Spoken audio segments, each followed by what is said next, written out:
ورحمۃ اللہ وبرکاتہ نحمده ونصلی علی رسولہ الکریم اما بعد فاعوذ باللہ السمیع العلیم من الشیطان الرجیم من حمزہ ونفخہ ونفثہ بسم اللہ الرحمن الرحیم۔ آج کا ہمارا سبق تفسیر سورۃ القمر کی آیت نمبر 23 سے لے کے 40 تک۔ تفسیر سورۃ القمر کی آیت نمبر 23 سے 40 تک۔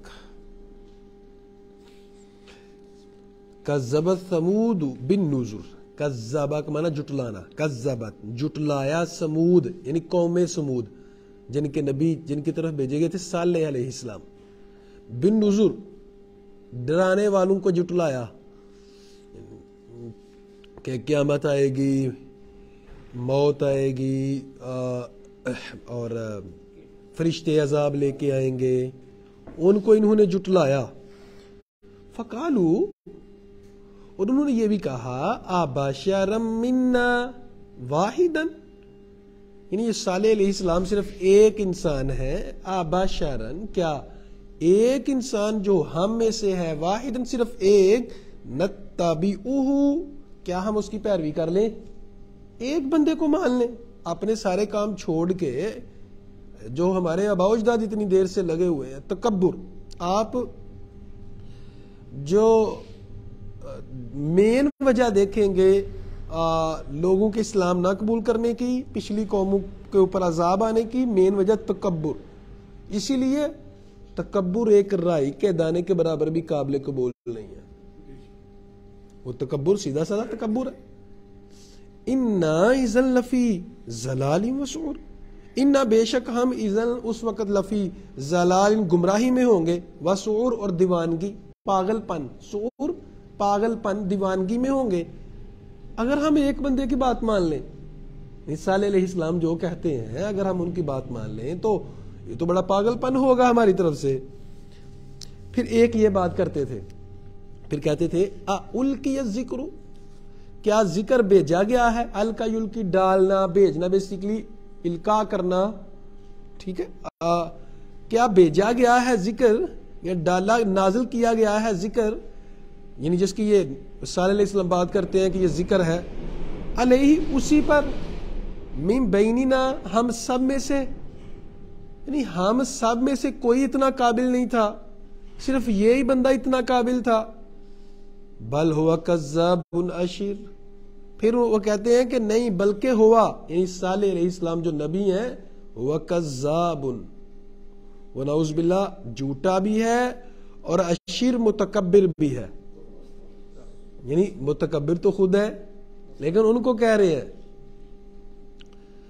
اب اللہ کا تبصرہ، یہ ہوگی ان کی بات، اب اللہ کا تبصرہ، سَيَعْلَمُونَ غَدًا مَنِ الْكَذَّابُ الْأَشِرُ، ان قریب وہ جان لیں گے کل، یعنی کل یعنی قیامت والے دن یا جب عذاب آئے گا، من الکذاب کون ہے کذاب اور متکبر۔ انہوں نے اپنی زبان سے تو کہہ دیا کہ صالح علیہ السلام متکبر ہیں، لیکن وہ جان لیں گے کون ہے متکبر اور کون ہے کذاب۔ انا مرسل الناقۃ، اچھا یہاں کچھ اور انداز سے واقعہ پیش کیا جا رہا ہے، دوسری جگہ پہ اس کی تفصیل موجود ہے۔ انہوں نے تکبر میں کہا اور ہرانے کے لیے، جس طرح کسی نے کوئی بات نہ ماننی ہو تو کہتا ہے اچھا مثال کے طور پہ آپ کسی شاپ پہ جاتے ہیں، یا عام طور پہ یہ پٹھانوں کے ساتھ، پختون لوگوں کے ساتھ عام طور پہ یہ ہوتا ہے، چیز بیچنا چاہ رہے ہیں، اس نے کہہ دیا 1500، آپ لینا نہیں چاہ رہے تھے، آپ نے کہہ دیا 300، تو کہتا لے آپ پیسے تو ایسے ہوتا ہے نا۔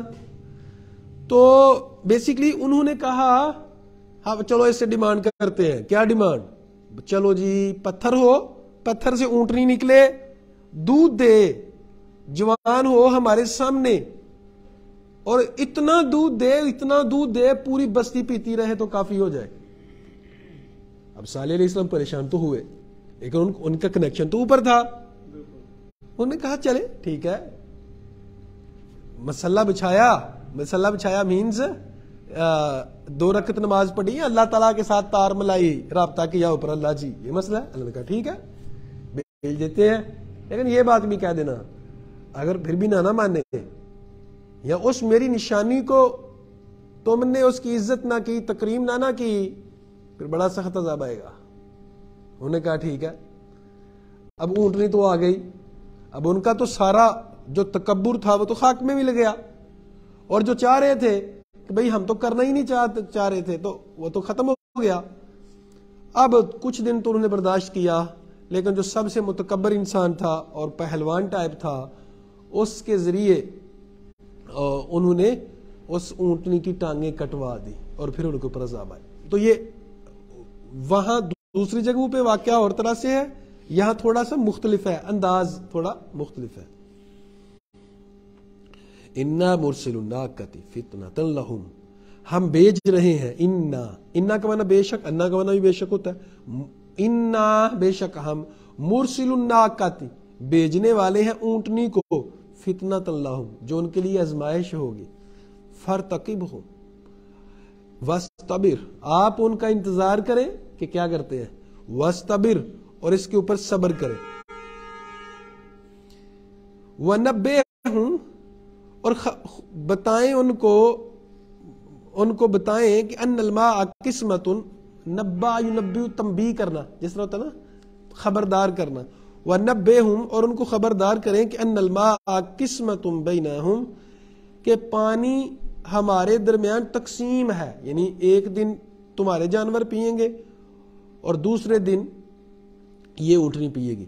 اچھا تو سوال پیدا ہوتا ہے کہ پھر وہ ایک دن اونٹ جانوروں کا کیا قصور ہے کہ سارا ایک دن انہوں نے پانی نہیں پینا, وہ بھی تو جانور ہے نا, یہاں تو کہیں کہ تم نے نہیں پینا.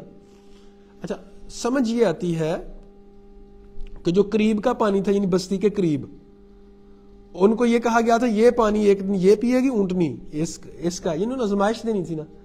اور تمہارے جانور جو دور پانی ہے نا, پھر وہاں جا کے پیئیں گے, اور ظاہری بات ہے مشقت تو ان کو کرنی پڑنی تھی نا. تو یہ طے آ گیا, کہا جی ٹھیک ہے.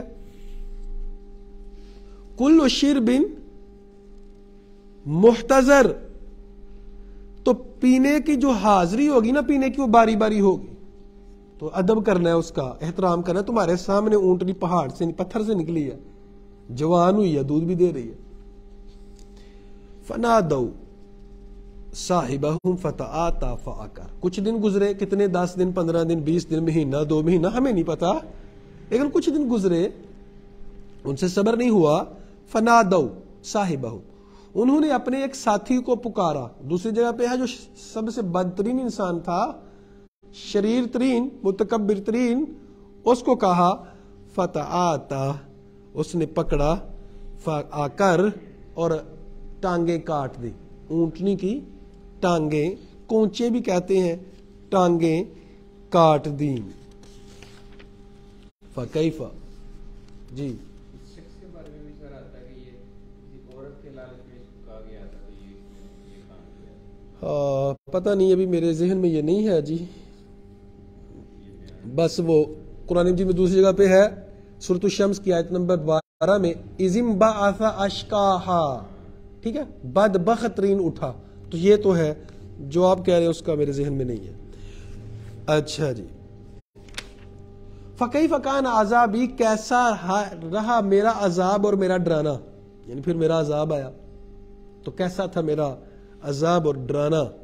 یعنی ڈرانا, عذاب تو چکھ لیا تم نے, اور ڈرانا جو تھا کہ جو تم کہتے تھے کہ یہ بس ایسے ہی ہے, مذاق اڑاتے تھے, اس کو جٹلاتے تھے, تو کیا وہ صحیح ہو گیا, ثابت ہو گیا تمہارے اوپر.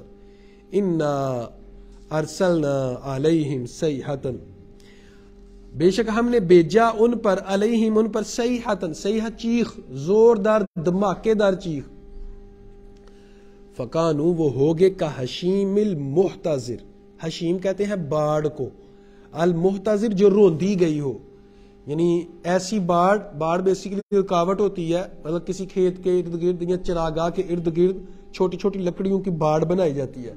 جب جانور اس کو روند دیتے ہیں تو وہ کچلی جاتی ہے باڑ, تو اس کی یعنی ایسے ہو گئے جس طرح کچلی ہوئی باڑ کی طرح ہے. ایک تو اس لیے یہ لفظ استعمال کیا گیا کہ باڑ تنکے, معمولی تنکے ہوتے ہیں, معمولی تنکوں کی وہ باڑ، آج کل تو لوہے کی ہوتی ہے لیکن ہم پچھلے دور کی بات کر رہے ہیں، ٹھیک ہے جی، وہ رون دی جاتی ہے۔ ایک تو معمولی ہونا ان کا بیان کیا جا رہا ہے کہ اتنے معمولی تھے کہ وہ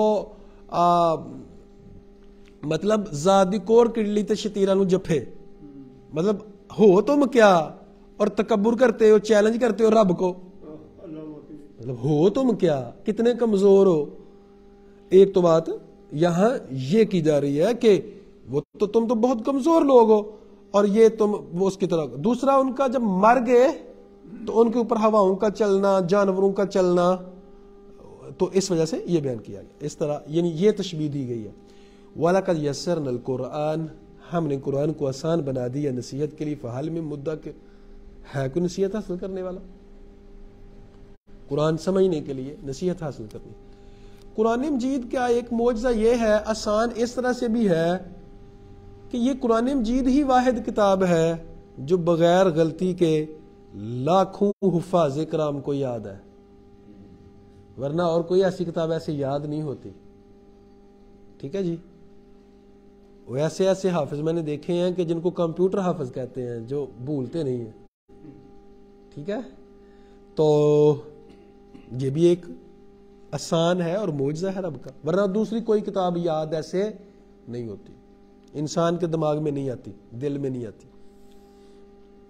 کذبت قوم لوط بالنذر، اسی طرح جٹلایا قوم لوط نے، لوط علیہ السلام کی جو قوم ہے، بالنذر ڈرانے والوں کو، انا ارسلنا ڈرانے والوں کو، یعنی وہ عذاب کو، قیامت کو، ٹھیک ہے، اسی طرح رسولوں کو، انا ارسلنا علیہم حاسبا، ہم نے ان کے اوپر بارش بھیجی، ارسلنا بھیجا ان پر، علیہم ان پر، حاسبا پتھروں کی بارش، پتھروں کی بارش ان کے اوپر نازل کی، الا آل لوط، مگر لوط علیہ السلام کے گھر والے، جو لوط علیہ السلام کے گھر والے تھے ان کے اوپر پتھروں کی بارش نہیں آئی۔ نجیناہم بسحر، ہم نے ان کو صبح کے وقت نجات دے دی۔ نجیناہم کے 3 حصے ہیں، نجین نجات، نا ہم نے، ہم ان کو نجات دی ہم نے ان کو، بسحر صبح کے وقت۔ دوسری جگہ پہ ہے کہ لوط علیہ السلام کی جو بیوی تھی وہ اس نے نجات نہیں حاصل کی، بعد میں اس کے اوپر عذاب آیا تھا۔ عذاب بیسیکلی قوم لوط کے اوپر 2 طرح کا آیا تھا، پہلے تو پتھروں کی بارش نازل کی گئی، ٹھیک ہے جی، پھر جب لوط علیہ السلام صبح نکل گئے بستی سے، کہا جو نیک لوگ تھے اور کہ نکل جاؤ، پھر دوبارہ بستی کو اٹھا کے آسمان تک لے جایا گیا اور اس کو الٹا دیا گیا، ہاں پلٹا دیا گیا۔ نعمت من عندنا، یہ ہماری طرف سے بہت بڑی نعمت تھی۔ کیا نعمت تھی؟ بات تو عذاب کی ہو رہی ہے، تو نعمت کیا تھی؟ عذاب میں اللہ اپنے بندوں کو بچانا، عذاب تو اجتماعی آ گیا تو اس میں بچا لیا، یہ رب کی نعمت۔ کذالک نجزی، وہ نشان آگے دیکھیں اللہ تعالیٰ نے اشارہ بھی کر دیا نا کہ نعمت ہم اس کو کیوں کہہ رہے ہیں، کذالک، اسی طرح نجزی کے 2 حصے ہیں، نون مطلب ہم، جزا دیتے ہیں بدلہ، کذالک اسی طرح نجزی ہم بدلہ دیتے ہیں، من شکر جو شکر کرے، جو شکر کرتا ہے نا، یہ شکر، اب شکر کرے کیا مطلب؟ ہر ٹائم شکر کرتے رہے۔ اعملوا آل داود شکرا، قرآن مجید میں دوسری جگہ پہ اللہ نے فرمایا شکر کیسے ادا کرنا ہے؟ عمل کر کے، ٹھیک ہے، عمل کر کے۔ اور شکر کی ایک سینس اور ایک طریقہ یہ بھی ہوتا ہے کہ گناہ نہ کرنا، قدر کرنا، شاکرین کو مانا قدر کرنا بھی ہوتا ہے نا، ان رب کی نعمتوں کی قدر کرنا۔ وَلَقَدْ أَنذَرَهُمْ بَطْشَتَنَا، ہم وَلَقَدْ أَنذَرَهُمْ، البتہ اللہ نے ڈرایا ان کو، بطش، اس نے ڈرایا ان کو، یعنی رسولوں نے، بطشتنا ہماری پکڑ سے، فَتَمَارَوْا، انہوں نے شک کیا، فتمارو، انہوں نے شک کیا، بالنذر ڈرانے والوں کا، شک میں پڑ گئے۔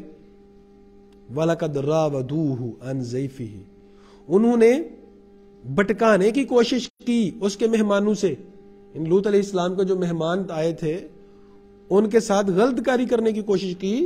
فَتَمَسْنَا أَعْيُنَهُمْ، ہم نے جب وہ آئے تو ان کو پھر کچھ نظر ہی نہیں آیا، دیواریں پھلانگ کے اندر آ گئے تو وہ فَتَمَسْنَا أَعْيُنَهُمْ، ہم نے ان کی آنکھوں کو کر دیا، مسخ کر دیا، دیکھ نہیں پا رہے تھے۔ فَذُوقُوا عَذَابِي وَنُذُرِ، بس چکھو میرا عذاب اور میرا ڈرانا۔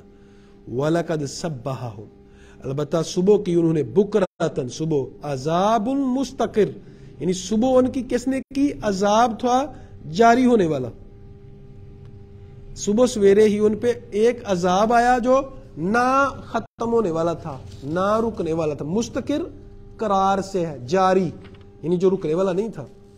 فَذُوقُوا عَذَابِي وَنُذُرِ، بس چکھو میرا عذاب اور میرا ڈرانا۔ پھر تو آخر میں فرمایا، رکوع کے آخر میں، وَلَقَدْ يَسَّرْنَا الْقُرْآنَ لِلذِّكْرِ فَهَلْ مِن مُدَّكِرٍ، ہم نے قرآن مجید کو ذکر کے لیے انتہائی آسان بنا دیا ہے، فَهَلْ مِن مُدَّكِرٍ، ہے کوئی نصیحت حاصل کرنے والا؟ اللہ اکبر کبیرہ۔ اللہ تعالیٰ سے دعا ہے اللہ حق بات کو سمجھ کے اس میں عمل کرنے کی توفیق عطا فرمائے۔ اللہ سے دعا ہے اللہ تعالیٰ ہمیں قرآن مجید سے نصیحت پکڑ کے قرآن مجید کو اپنے دلوں کے لیے روشنی اور نور بنانے کی توفیق عطا فرمائے۔ اقول قولی ھذا استغفر اللہ لی ولکم ولسائر المسلمین۔